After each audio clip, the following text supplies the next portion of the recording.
আজকে রান্না করব আমি হোটেল স্টাইলের সবজি।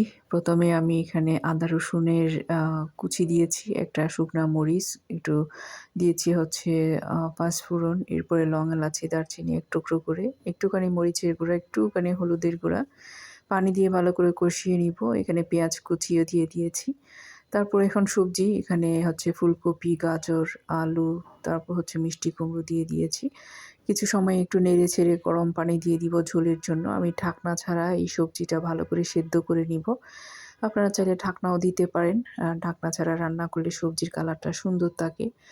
যাই হোক, বেশ কিছু সময় এভাবে আমি ঢাকনা ছাড়া সেদ্ধ করে নিয়েছি। এখন সেদ্ধ হয়ে গিয়েছে। তারপর হচ্ছে আমি এখানে কিছু ইনগ্রেডিয়েন্ট দিব সবার পরে।